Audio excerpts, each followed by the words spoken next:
मेरे चैनल आओ सुनो कहानी की श्रृंखला में आज एक नई कहानी के साथ हम प्रस्तुत हैं। कहानी का नाम है 1 और 11 और ये पंचतंत्र की कहानियों में से एक है। ये कहानियाँ शिक्षाप्रद होती हैं। अगर आपको ये कहानी अच्छी लगे तो मेरे चैनल को लाइक, सब्सक्राइब और शेयर करें। चलिए कहानी शुरू करते हैं। एक बार की बात है कि वन का एक घना जंगल था। उसमें एक पागल हाथी ने बहुत उत्पात मचा रखा था। वह अपनी ताकत के नशे में चूर होने के कारण किसी को कुछ भी नहीं समझता था। उस जंगल में एक पेड़ था जिस पर चिड़िया व चिड़ी का छोटा सा सुखी संसार था। चिड़िया अंडों पर बैठी अपने नन्हे नन्हे प्यारे बच्चों के निकलने का इंतजार करती रहती थी। एक दिन क्रूर हाथी गरजता चिंघाड़ता पेड़ों को मरोड़ता हुआ उसी ओर आया। देखते ही देखते उसने चिड़िया के घोंसले वाले पेड़ भी तोड़ डाला। घोंसला टूटा तो अंडे भी टूट गए। ऊपर से हाथी का पैर उस पर पड़ा। चिड़ा और चिड़िया चीखने चिल्लाने के अलावा कुछ न कर सके। हाथी के जाने के बाद चिड़िया जोर जोर से रोने लगी। तभी वहाँ कटफोड़ भी आई। वह चिड़िया की मित्र थी। उसने उससे रोने का कारण पूछा तो चिड़िया ने अपनी सारी कहानी कह सुनाई। कटफोड़ भी बोली, इस प्रकार गम में डूबे रहने से तो कुछ नहीं होगा ना। चलो ऐसा करते हैं कि हम उस हाथी को सबक सिखाएंगे। चिड़िया ने कहा, हम तो छोटे मोटे जीव हैं, हम उस विशालकाय हाथी से कैसे टक्कर ले सकते हैं। कटफोड़ भी ने समझाया, 1 और 1 मिलकर 11 बनते हैं। अगर हम सब एकजुट हो जाएं तो हम उस हाथी को सबक सिखा सकते हैं। चिड़िया ने जिज्ञासा से पूछा, कैसे। मेरा एक मित्र है भंवरा, हम उससे सलाह लेने चलते हैं। चिड़िया और कटफोड़ भी भंवरे से मिली। भंवरा गुनगुनाया, अरे ये तो उसने बहुत बुरा किया। चलो, मेरा एक मित्र है मेंढक, अब उससे सहायता मांगते हैं। अब तीनों एक तालाब के पास पहुंचे जहां पर वो मेंढक रहता था। तीनों ने सारी समस्या उसे बताई।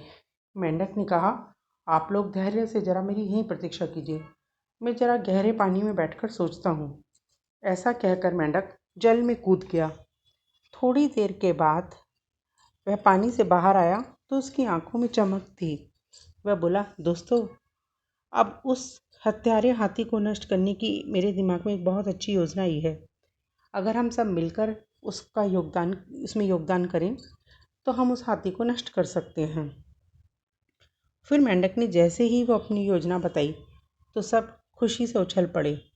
वह योजना सच में बहुत अच्छी थी। मेंढक ने बारी बारी से सबको अपना रोल समझाया। थोड़ी ही देर के बाद वह उन्मत्त हाथी तोड़फोड़ मचाकर, पेट भरकर, शाखाएं खाकर मस्ती में खड़ा झूम रहा था। अब पहला रोल जो था वो भंवरे का था। वह हाथी के कानों के पास जाकर मधुर स्वर में गुनगुनाने लगा। वह राग सुनकर हाथी मस्त हो गया और आंखें बंद करके झूमने लगा। अब कटफोड़वी की बारी थी। उसने अपना काम करा। वह आई और अपनी सुई जैसी नुकीली चोंच से हाथी की दोनों आंखें बींध डाली। हाथी की आंखें फूट गईं और उसमें से रक्त बहने लगा। वह तड़पता हुआ अंधा होकर इधर उधर भागने लगा। जैसे जैसे समय बीतता जा रहा था, अंधे हाथी का गुस्सा बढ़ने लगा। अब उसे आंखों से तो कुछ नजर नहीं आ रहा था, तो वह ठोकर और टक्कर खाने लगा। तो उससे उसका शरीर जख्मी होता जा रहा था। जख्म उसे और चिल्लाने पर मजबूर कर रहे थे। गिरता पड़ता वह क्रोधी होकर चिल्ला रहा था। अब चिड़िया कृतज्ञ भाव में मेंढक से बोली, बहन, तुमने मेरी बहुत सहायता की है, मैं आजीवन तुम्हारी आभारी रहूंगी। मेंढक ने कहा, इसमें आभार मानने की क्या जरूरत है। मित्र ही तो मित्रों के काम आते हैं। एक तो आंखों में जलन, ऊपर से चिल्लाते चिल्लाते हाथी का गला सूख गया। उसे तेज से प्यास भी लगी थी। अब वह पानी की तलाश में इधर उधर भटकने लगा, किंतु अंधा होने के कारण वह पानी ढूंढने में असमर्थ था। अब मेंढक ने अपने बहुत सारे बंधु बांधवों को इकट्ठा किया और उन्हें ले जाकर बहुत बड़ा गड्ढे के पास बैठकर टर्राने के लिए कहा। सारे मेंढक टर्राने लगे। यह तो स्पष्ट होता है कि जहाँ पर मेंढक टर्राते हैं वहाँ तालाब होता है। हाथी ने सोचा कि मेंढक जल स्रोत के पास ही हैं।